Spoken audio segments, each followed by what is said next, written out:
আসসালামু আলাইকুম সুপ্রিয় দর্শক, পারস কুকিং চ্যানেলে আপনাদেরকে স্বাগতম জানাচ্ছি আরও একবার। কেমন আছেন সবাই?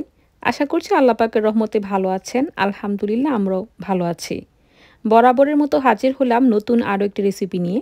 আজকে আমি আপনাদেরকে করে দেখাবো অত্যন্ত মজাদার ডিম দিয়ে বেগুনের ঝোল। বেশ অন্যরকম একটি রেসিপি, করে দেখতে পারেন। খুবই ভালো লাগে, বেশ অল্প সময়ে রান্নাটি হয়ে যায়। আর বাচ্চা থেকে বয়স্ক সবাই আশা করছি ভীষণ পছন্দ করবেন ইনশাআল্লাহ আজকের রেসিপিটি।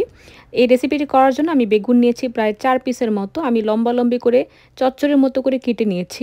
আর এদিকে একটা প্যান নিয়েছি, প্যানের মধ্যে 1/4 কাপ সয়াবিন তেল দিয়ে দিয়েছি। তেলটা গরম হয়ে গেলে এর মধ্যে অল্প একটু হলুদের গুঁড়া আর মরিচের গুঁড়া দিয়ে নেড়েচেড়ে নিয়েছি। এর মধ্যে দিয়ে দিচ্ছি ৫টির মতো সেদ্ধ করে খোসা ছাড়িয়ে রাখা ডিম। আমি ডিমগুলোকে ছুরির সাহায্যে আলতো করে একটু আঁচড় কেটে নিয়েছি। আর ডিমগুলোকে আমি হালকা গোল্ডেন ব্রাউন করে ভেজে নিব। খুব বেশি কড়া করে ভাজার কোনো প্রয়োজন নেই। যদি কড়া করে ভাজেন তাহলে কিন্তু ডিমের উপরের লেয়ারটা রাবারি হয়ে যাবে, খেতে ভালো লাগবে না। হালকা গোল্ডেন ব্রাউন হয়ে গেলে আমি তেল থেকে সবগুলো ডিম তুলে নিলাম। আর একই তেলে আমি এর মধ্যে দিয়ে দিলাম বেগুনগুলো। বেগুনগুলোকে আমি তেলের মধ্যে জাস্ট 2 থেকে 3 মিনিট একটু ভেজে নিব। খুব বেশি যে ভাজবো তা কিন্তু না।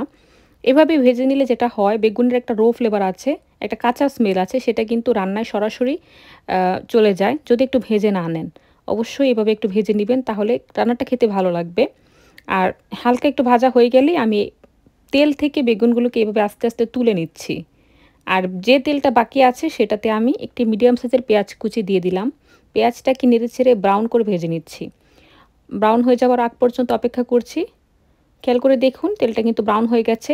আর একটা জিনিস খেয়াল করবেন, বেগুন কিন্তু খুব বেশি তেল সক করে। যখন আপনি রান্না করবেন খেয়াল করে দেখবেন বেগুনটা কিন্তু খুব বেশি তেলটা টেনে নিচ্ছে স্পঞ্জের মতো।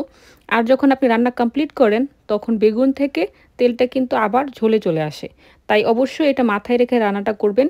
তেল সোক করে ফেলছে বলে সরাসরি বেশি করে আবার তেল দিতে যাবেন না, না হলে কিন্তু রান্নাটা পরে অতিরিক্ত অয়েলি হয়ে যাবে। তো পেঁয়াজটা হালকা ব্রাউন হয়ে যাওয়ার পর এর মধ্যে আমি গুঁড়া মশলা দিয়েছি 1 চামচ করে হলুদ, মরিচ, ধনিয়া এবং ভাজা জিরার গুঁড়া। এবং পেঁয়াজটা যাতে পুড়ে না যায় তার আগে এর মধ্যে আমি 1 কাপের মতো পানি এড করেছি।